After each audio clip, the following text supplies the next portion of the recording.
পৌর নির্বাচনের তফসিল ঘোষণার আগেই ভোটারদের মন জয়ে মাঠে নেমে পড়েছেন কুড়িগ্রাম, লালমনিরহাট ও ধামরাইয়ের সম্ভাব্য প্রার্থীরা।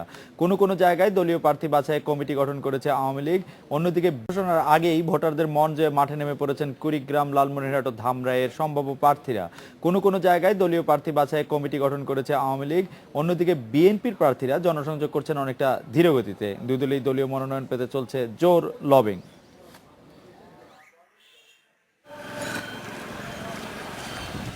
কুড়িগ্রামের ৩ পৌরসভায় অনুষ্ঠিত হবে নির্বাচন। জনসংযোগ, শুভেচ্ছা বিনিময় ও বিলবোর্ডের মাধ্যমে ভোটারদের কাছে পৌঁছানোর চেষ্টা করছেন সম্ভাব্য প্রার্থীরা। সরকার দলীয় সম্ভাব্য প্রার্থীদের মধ্যে রয়েছেন পৌর আওয়ামী লীগের সাধারণ সম্পাদক কাজীউল ইসলাম, পৌর কমিটির সাবেক সভাপতি আব্দুল জলিল ও পৌর কমিটির যুগ্ম সম্পাদক সাইদুল হাসান দুলাল। নির্বাচনে পৌর আওয়ামী লীগ, জেলা আওয়ামী লীগ, কেন্দ্রীয় কমিটির কাছে আমি মনোনয়ন চাবো। আশা করি জননেত্রী শেখ হাসিনা নৌকা মার্কা পেয়ে আবারও নির্বাচিত হওয়ার সুযোগ পাবো। লালমনিরহাট সদর ও পাটগ্রামের পৌরসভা নির্বাচনের উত্তাপ দেখা দিলেও দলীয় সিদ্ধান্তের অপেক্ষায় রয়েছেন ২০ দলীয় নেতাকর্মীরা। অপরদিকে সরকার দলীয় প্রার্থীদের জনসংযোগের পাশাপাশি পোস্টার, লিফলেটে ছেয়ে গেছে সর্বত্র। মনোনয়ন না পেলেও স্বতন্ত্র প্রার্থী হয়ে নির্বাচনের প্রস্তুতি নিচ্ছেন সরকারি দলের কেউ কেউ। যদি দল আমাকে নমিনেশন না দেয়, তারপর আমি স্বতন্ত্র প্রার্থী হিসেবে লালমনিরহাট পৌরসভার মেয়র পদে নির্বাচন করব। আমরা প্রস্তুত আছি। কেন্দ্রের সিদ্ধান্ত পাওয়ার সঙ্গে সঙ্গে আমাদের প্রার্থীর নাম আমরা ঘোষণা করব এবং আমরা সেখানে অংশগ্রহণ করব। এদিকে ধামরাইয়ে এখনো পুরোপুরি জমে ওঠেনি নির্বাচনের মাঠ। এই পৌরসভায় প্রথমবারের মতো জিততে চায় আওয়ামী লীগ। অন্যদিকে জয়ের ধারা অব্যাহত রাখতে চায় বিএনপি। দেশে যদি এভাবে চলমান পরিস্থিতি চলতে থাকে তবে আদৌ দেশের সুষ্ঠু অবাধ নিরপেক্ষ নির্বাচন হবে কিনা সে ব্যাপারে আমরা সন্দিহান। সমস্ত কুন্দল ভুলে গিয়ে নৌকা প্রতীকে ভোট দিয়ে তারপর থেকে বিজয় ঘোষণা করবে। নির্বাচনে লেভেল প্লেইং ফিল্ড তৈরি করতে সব ধরনের সহযোগিতা করা হবে বলে জানিয়েছেন আইন শৃঙ্খলা বাহিনী। Independent news. এই মুহূর্তে আমাদের সঙ্গে আছেন এইচ.এম. খায়রুজ্জামান লিটন এবং বিএনপি চেয়ারপারসনের উপদেষ্টা ব্যারিস্টার হায়দার আলী। জনাব এ.এম. খায়রুজ্জামান লিটন, রাজশাহী মহানগর আওয়ামী লীগের সভাপতি, আপনার কাছে জানতে চাইব যে পৌরসভায় দলীয় মনোনয়নে মেয়র নির্বাচন আর নির্দলীয়ভাবে কাউন্সিল নির্বাচনের কারণে মাথা আর দেহ দুটি বৈশিষ্ট্য ধারণ করার মতো অবস্থা বলে মনে করছেন অনেকে। স্থানীয় সরকার আইন সংশোধন কতটা বাস্তবসম্মত হলো? জনাব খায়রুজ্জামান লিটন। ধন্যবাদ আপনাকে। প্রশ্নটি আসলে অনেকটাই জটিল এবং গুরুত্বপূর্ণ বটে। আসলে আমরা প্রথমে ভেবেছিলাম যে মেয়র এবং কাউন্সিলর এমনিতে যেভাবে হয়ে থাকে, যে যার মতো প্রতীক নিয়ে দাঁড়িয়ে নির্বাচিত হন, সেটির একটা পজিটিভ সাইড আছে। কারণ পৌর নির্বাচনে বা স্থানীয় সরকার নির্বাচনে শুধু দল নয়, দলের বাইরে আমি কোন এলাকার মানুষ, আমার সঙ্গে কার আত্মীয়তা আছে, বন্ধুত্ব আছে, বা কাদের সংখ্যা আমার এলাকায় বেশি, নানা কিছু ফ্যাক্টর কাজ করে। তো সরাসরি দলীয় প্রতীকে নির্বাচন হওয়ার কারণে হয়তো এখানে একটু সমস্যা হলেও হতে পারে। আর আমি ভেবেছিলাম যে মেয়র এবং কাউন্সিলর বা পরিষদের চেয়ারম্যান এবং অন্য মেম্বার পদে এইগুলোই একসঙ্গে থাকলে হয়তো ভালো হতো। তবে আমার বিশ্বাস যে এটা আমার দল এটা সিদ্ধান্তটা নিয়েছে পরীক্ষামূলকভাবে। এটার ফলাফলের উপর ভিত্তি করে আগামীতে আমরা হয়তো অন্য কিছু দিকে যেতেও পারি। জনাব খায়রুজ্জামান লিটন, আপনাকে ধন্যবাদ। আপনি আমাদের সঙ্গে থাকেন। বিএনপি চেয়ারপারসনের উপদেষ্টা ব্যারিস্টার হায়দার আলী, এই পৌরসভায় স্থানীয় সরকার যেটি পৌরসভা আইন সংশোধন, সেটির ব্যাপারে আপনার পর্যবেক্ষণ কি? ব্যারিস্টার হায়দার আলী। ধন্যবাদ। আপনারা জানেন যে 1885 সালে স্থানীয় সরকার অ্যাক্ট পাস হয়েছিল এবং তখন থেকে স্থানীয় সরকার নির্বাচনগুলো সবসময় দলের বাহিরে থেকে, অর্থাৎ নিরপেক্ষভাবে তারা নির্বাচন করে আসছে। হ্যাঁ, এতে কোনো বিগত বছরগুলোতে 130 বছর তেমন কোনো অসুবিধা হয়নি। কিন্তু বর্তমানে যে কথা আমরা শুনছি এবং ইতিমধ্যে পার্লামেন্টে আইনও পাশ করা হয়ে গেছে যে স্থানীয় সরকার নির্বাচনগুলো দলীয় প্রতীকের অধীনে নির্বাচিত প্রার্থীগণ নির্বাচন করবেন।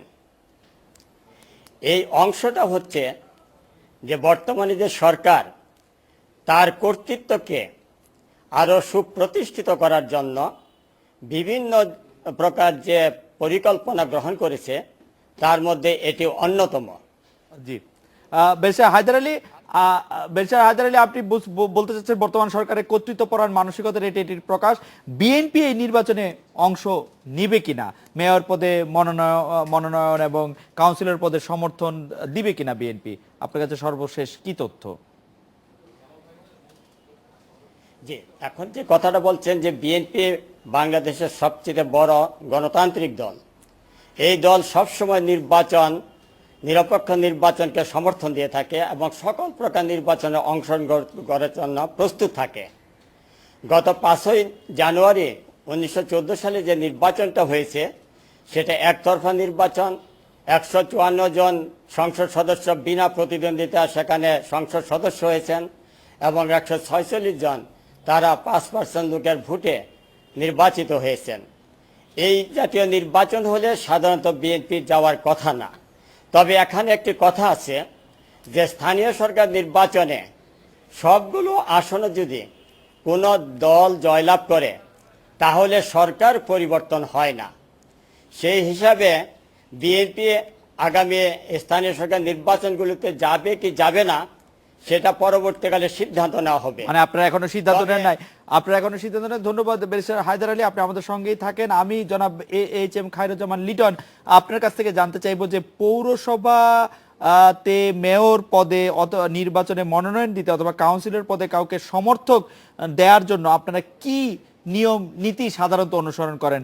কি হলে আপনারা একজনকে মেয়র পদে নির্বাচন দিতে আগ্রহী থাকেন, মনোনয়ন দিতে আগ্রহী থাকেন? কি হলে আপনারা মনে করেন যে তাকে আসলে কোনোভাবেই আওয়ামী লীগ সরকার মনোনয়ন দিতে পারবে না বা মনোনয়ন দিবে না?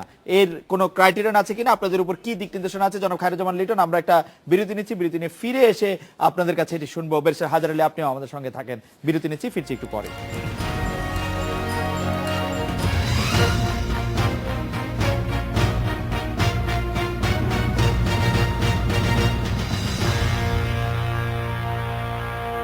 ইন্ডিপেন্ডেন্ট টেলিভিশন, 24 ঘন্টায় খবর।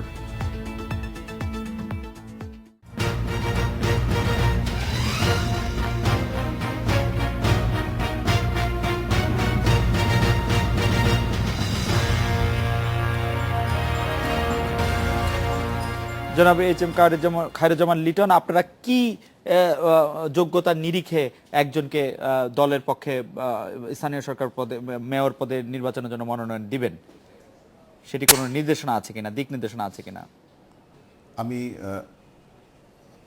আমি এই বিষয়টি বলার আগে আমি কিছুক্ষণ পূর্বেই বিএনপি চেয়ারপারসনের উপদেষ্টা ব্যারিস্টার হায়দার আলী সাহেব যে কথাটি বলছিলেন 2014 সালের 5ই জানুয়ারি নির্বাচন সম্পর্কে এবং সরকারের যে অ্যাটিটিউডের কথা বললেন, তাদের যে না আসার কারণটুকু বললেন, সেটির আমি প্রতিবাদ করছি। কারণ তারা ইচ্ছাকৃতভাবে আসেন নাই এবং নিশ্চয়ই জাতি ভুলে যায়নি, আমরা ভুলে যাইনি যে খালেদা জিয়া এবং বিএনপিকে নির্বাচনে আনে বর্তমান প্রধানমন্ত্রী, তৎকালীন প্রধানমন্ত্রী শেখ হাসিনা কীভাবে চেষ্টা করেছিলেন। কেউ না এলে তো সংবিধানের ধারাবাহিকতা আমাদেরকে রক্ষা করতেই হবে, অশুভ কোনো শক্তি যাতে আসতে না পারে। কাজে এই কাজটি করা হয়েছে, সেটি আমি মনে করি সঠিক কাজটি করেছিলেন। আর মেয়র পদে নমিনেশন দেওয়ার ক্ষেত্রে আমরা যে কথাগুলি ভেবে থাকি বা কেন্দ্র যেটি আমাদের কাছে বলেন, এই কাজটি করা হয়েছে, সেটি আমি মনে করি সঠিক কাজটি করেছিলেন। আর মেয়র পদে নমিনেশন দেওয়ার ক্ষেত্রে আমরা যে কথাগুলি ভেবে থাকি বা কেন্দ্র যেটি আমাদের কাছে বলেন, সেটি হচ্ছে যে সেই ব্যক্তিটি তার এলাকায়, নির্বাচনী এলাকায় তার গ্রহণযোগ্যতা, তার জনগণের সঙ্গে তার সখ্যতা বা তার মিশে যাওয়ার ক্যাপাসিটি এবং তার ব্যক্তিগত চরিত্র, তার চেহারা, স্বভাব। খায়রুজ্জামান লিটন, অনেক সময় এইটি প্রধান বিবেচ্য হয়ে দাঁড়ায় যে কে আসলে নির্বাচনে কত টাকা ব্যয় করতে পারবে এবং কখনোই কোনো আদর্শিক পটভূমি দেখা হয় না। সাধারণত দেখা যায় যে বিএনপি থেকে মনোনয়ন না পেয়ে, অনেক সময় দেখা যায় বিএনপি থেকে মনোনয়ন না পেয়ে আওয়ামী লীগে, আওয়ামী লীগ থেকে মনোনয়ন না পেয়ে বিএনপিতে, এবং ব্যবসায়ী রাজনীতির সাথে কোনো সম্পর্ক নেই, জনগণের সাথে কোনো সম্পর্ক নেই, নির্বাচনের আগে নানা ধরনের প্রতিশ্রুতি ইত্যাদি কারণে আওয়ামী লীগের মতো দলও আসলে এই ধরনের প্রার্থীকে ইদানিং মনোনয়ন দিচ্ছে, যার জন্য খোদ মহামান্য রাষ্ট্রপতিকে বলতে হচ্ছে যে রাজনীতি এখন চলে গেছে ব্যবসায়ীদের পকেটে। এটি সবচেয়ে দুঃখজনক ব্যাপার। আমি এই প্রসঙ্গে বলতে চাই যে আপনি যেটি বলেছেন সেটি হয়তো সর্বৈব মিথ্যা নয় বা উড়িয়ে দেওয়া যাবে না, এটি হয় না তা নয়। তবে আমাদের দল এবং আমাদের যিনি প্রধান, আমাদের নেত্রী শেখ হাসিনা, আমরা আপ্রাণ চেষ্টা করি যত সংখ্যক বেশি ভালো যারা গ্রহণযোগ্য মানুষ, হয়তো অর্থের দিক দিয়ে অতটা শক্তিশালী নন, তাদেরকে নিয়ে আসার জন্য একটা প্রক্রিয়া আমাদের মধ্যে থাকে। তারপরও কোনো কোনো জায়গাতে হয়তো বা অর্থের বিষয়টি ভাবতে হয় নানাবিধ কারণে, বাংলাদেশের রাজনীতির নানা প্রেক্ষাপটে, নানা মানে অবক্ষয়ের রাজনৈতিক কৌশলের অংশ হিসাবে। যাই হোক, ব্যারিস্টার হায়দার আলী, আপনার কাছে জানতে চাইবো যে আমরা শুনেছিলাম যে বেগম খালেদা জিয়া আসার পরে দলের সাংগঠনিক দিক গোছানোর থেকে শুরু করে অনেকগুলি কাজ আসলে করতে হবে এই মুহূর্তে বিএনপিকে গুছিয়ে নেওয়ার জন্য, তাই সেই কাজগুলি শুরু হয়েছে কিনা। অন্যদিকে আরেকটি প্রশ্ন করতে চাই যে এই নির্বাচনে যদি বিএনপি যায় তবে জামায়াতকে জোট সঙ্গী করেই যাবে কিনা। Thank you very much. মাননীয় চেয়ারপারসন বেগম খালেদা জিয়া লন্ডন যাওয়ার পূর্বেই তিনি দিক নির্দেশনা দিয়ে গেছেন কিভাবে আমাদের সংগঠনকে শক্তিশালী করা যায়, কিভাবে কমিটিগুলো করা যায়, এবং সেই কাজ ইতিমধ্যেই অধিকাংশ হয়ে গিয়েছে, কিছু বাকি আছে। আর এখানে আরেকটি প্রশ্ন বললেন, প্লিজ আবার রিপিট করেন। সেটি হচ্ছে যে এই পৌরসভা নির্বাচনে বা স্থানীয় সরকার নির্বাচনে যদি বিএনপি অংশগ্রহণ করে, বিশেষ করে পৌরসভার কথাটি এখন সামনে চলে আসছে, যেহেতু এখন ডেট হয়ে গেছে নির্বাচনের, সেক্ষেত্রে জামায়াতের সঙ্গে জোটবদ্ধভাবেই করবে নাকি আলাদা আলাদাভাবে করবে বিএনপি? আচ্ছা, এখানে যে বিষয়টা হলো, আপনারা জানেন 20টি দল বর্তমানে দেশে গণতন্ত্র পুনরুদ্ধারের জন্য সংগ্রাম করে যাচ্ছে বিগত 5-6টি বছর যাবত। হায়দার আলী, আমি একটু বলে রাখি যে জোটের বদলে একক প্রার্থী দেওয়ার ঘোষণা কিন্তু এলডিপি দিয়ে দিয়েছে অলরেডি, সুতরাং 20টি দলের জোটের যাওয়ার আর কোনো সম্ভাবনা নেই। এলডিপি এর মধ্যেই ঘোষণা দিয়েছে একক প্রার্থী তারা দিবে পৌরসভা নির্বাচনে। না, বিএনপি প্রার্থী দিবে কি দিবে না সেটা তো বিএনপি আপনার হাই লেভেলে ডিসকাশন করে হবে। এখানে যে জিনিসটা সবচেয়ে বেশি গুরুত্বপূর্ণ সেটি হলো যে বর্তমান সরকার তাদের এই নির্বাচনী ইতিহাস অত্যন্ত কলুষিত। যেমন ধরেন 2014 5 জানুয়ারির কথা, ওটা যদি বাদও দেন, বিগত সর্বশেষ উপজেলা নির্বাচন প্রায় 7টি ফেজে হয়েছে, তার মধ্যে 4টি এখানে দেখেন প্রথম 2টি হয়েছে, সেখানে মোটামুটি কারচুপিটা তেমন করে নাই। এর রেজাল্ট ছিল চেয়ারম্যান বিএনপির 45 জন প্রথমে, এবং আওয়ামী লীগের 34, জামাতের 12। হায়দার আলী, আপনি যখন এই কথা বলছেন তখন 2014 সালে 5 জানুয়ারি নির্বাচনের কথা যদি আপনি নাও বলেন, আমাদের সঙ্গে জনাব খায়রুজ্জামান লিটন আছেন, আমি রাজশাহীর মেয়র নির্বাচন সময় রাজশাহীতে গিয়েছিলাম, উনি কিন্তু সরকারের খুব গুরুত্বপূর্ণ একজন ব্যক্তি অসত্ত্বেও সেই নির্বাচনে তিনি হেরে গিয়েছেন একজন তার তুলনায় একজন নবীন রাজনীতিবিদের কাছেই। সেটা হোক না কেন, এটা আইসোলেটেড ঘটনা না, আইসোলেটেড ঘটনা না ব্যারিস্টার হায়দার আলী। ওই সময় খুলনায়, তারপরে হচ্ছে বরিশালে, সিলেটে, এই জায়গাগুলিতেও কিন্তু, গাজীপুরে, এই জায়গাগুলিও তো কিন্তু বিএনপি সমর্থিত প্রার্থী নির্বাচিত হয়েছেন 2014 সালে 5 জনের। গাজীপুরেও কারচুপি হয়েছিল, কিন্তু কারচুপি করে সেটা কভার দিতে পারে নাই, সেখানে অধ্যাপক মান্নান সেখানে জয়লাভ করেছিল। আর আপনি দেখা যাচ্ছে 4র্থ, 3য়, 4র্থ, 5ম প্রত্যেক সময় এই কারচুপি হয়েছে, কেন্দ্র দখল হয়েছে, এবং আপনি দেখেন 4র্থ দফা সেখানে 4 জন খুনও হয়েছে। এই স্থানীয় সরকার নির্বাচন যখন আপনি আস্থা রাখতে পারছেন না যে এই সরকারের আমলে আসলে খুব নিরপেক্ষ এবং সুষ্ঠু নির্বাচন হবে। যেন খায়রুজ্জামান লিটন, আমরা খুব সংক্ষেপে জানতে চাইবো যে সরকারের কথা যদি বাদও দেই, আমাদের বর্তমান নির্বাচন কমিশনকে খুব দুর্বল এবং সরকারের মুখাপেক্ষী বলে কিছুটা মনে হচ্ছে কিনা জনাব খায়রুজ্জামান লিটন?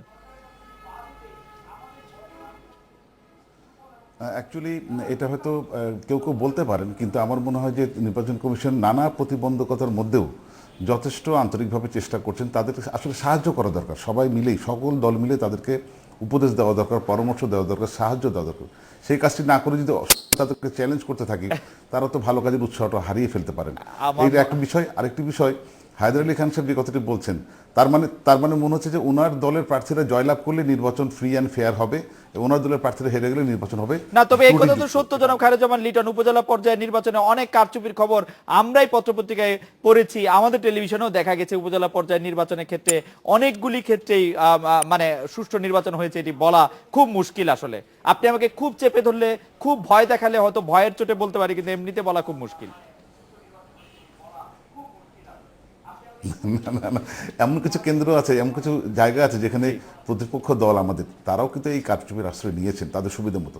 জি, জনাব খায়রুজ্জামান লিটন, আপনাকে অনেক ধন্যবাদ। ব্যারিস্টার হায়দার আলী। 1 মিনিটের বিরতি নিচ্ছি, ফিরছি একটু পরে।